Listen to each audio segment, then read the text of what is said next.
शकल तो ठीक नहीं है तो कम से कम अकल ठीक करके बोलते आप।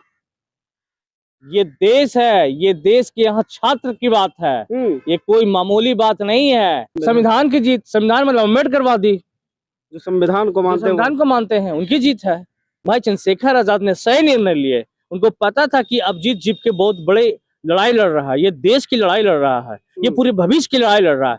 भाई चंद्रशेखर आजाद का शुक्रिया है कि जाकर के सही समय पर वो अपने मंचों पर जाकर के, जंतर मंतर के मंचों पर जाकर के आपने आह्वान किए कि अब जीत के आप टेंशन नहीं लो, आपके साथ लाखों युवा हो जाएंगे। 25 अगला नंबर तो हमारे हवाएं जो उठ रहा है, गुप्तर से सूचना मिल रहा है कि कोई इथेनॉल मंत्री हैं, शायद उनकी नंबर आ रही है।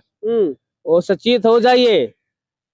20% E20 जो आप कर रहे हैं आप पेट्रोल में, वो भी उतर के हट जाएगा और जात मजहब एक साइड में रख देगा। झुकती है दुनिया, झुकाने वाला चाहिए, और वही हुआ कि बीजेपी को झुकना पड़ा और युवा जीता।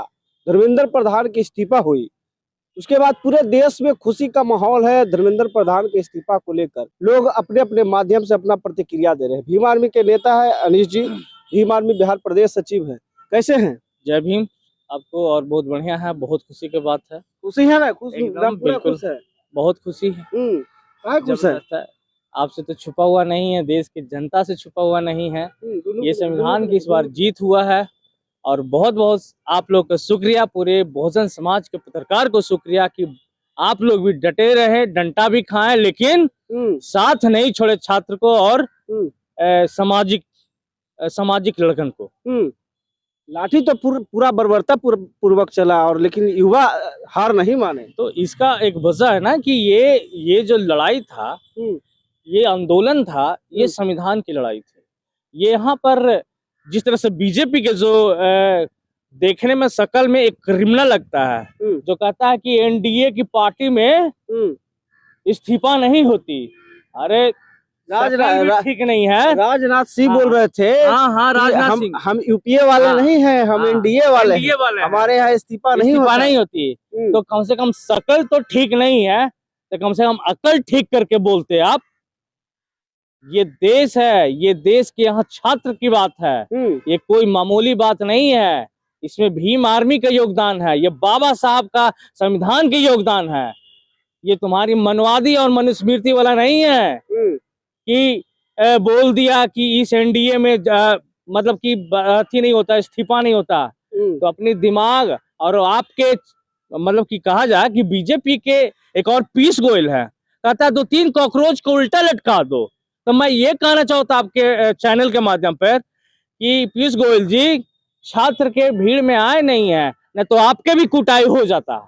आप मीडिया पर और फेसबुक पर ही आप बोल रहे हैं। अगर आप दम था तब पटना के गांधी मैदान में आके बोलते ये बात, और नहीं तो दिल्ली के जंतर मंतर पर जाके बोलते 25 तारीख को बात, और नहीं तो लखनऊ में जाकर के बोलते आप ये बात कि कौन किसको लटकाता है। तो इस तरह का बड़े बोल, ये लोग नेता नहीं है, ये लोग क्रिमिनल है, गुंडा है। फिल्मों में गुंडा देखते थे ना, वही लोग है। भाजपा में मंत्री आधे लोग गुंडा है, रेपिस्ट है। लेकिन कोई बात नहीं, जीत हुई है, हम सब की जीत हुई है, छात्राओं की जीत हुई है, इस संविधान की जीत हुई है, बाबा साहब का परचम लहराया गया है। भाई अब जीतके की प्रयास था, उसने सही साबित कर दिया। उसे मामूली आदमी समझता था। जो लोग दलित समझ के अभिजीत दीपके को दलित समझ के इस आंदोलन को विरोध कर रहे हैं, उनको नींद कैसे आ रहा होगा?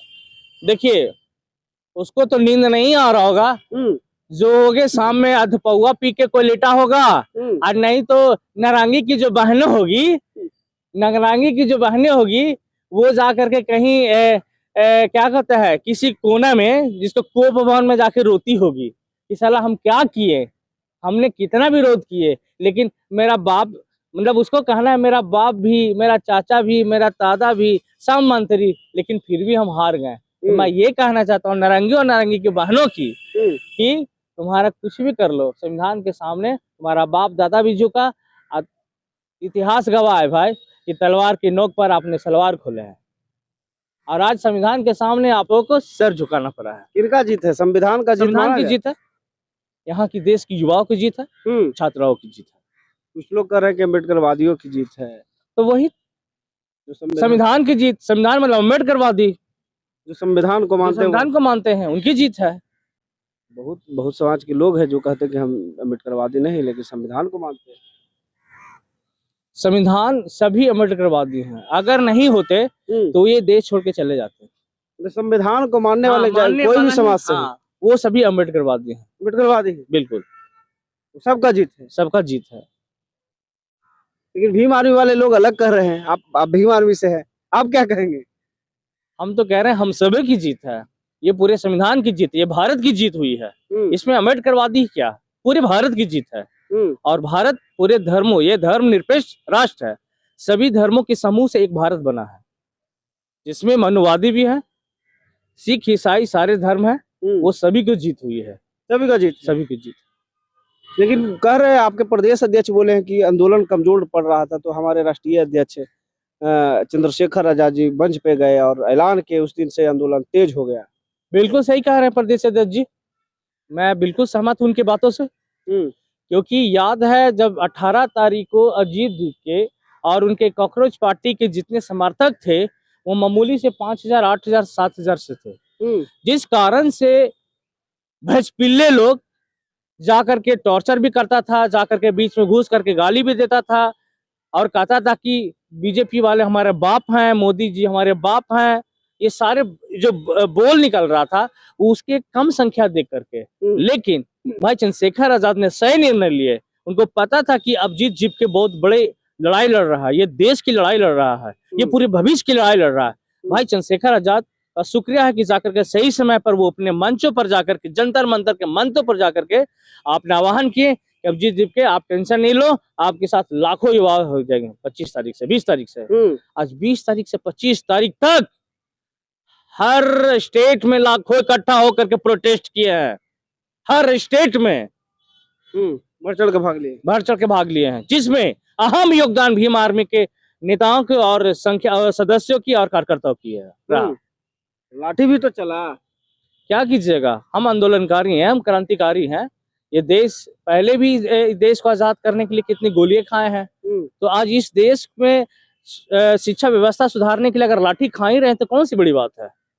सब कुछ सह सकते हैं, सह रहे हैं। तो अगला नंबर क्या है? धर्मेंद्र प्रधान का इस्तीफा तो हो गया, अगला नंबर तो हमारे हवाएं जो उठ रहा है, गुप्तर से सूचना मिल रहा है कि कोई इथेनॉल मंत्री हैं, शायद उनकी नंबर आ रही है।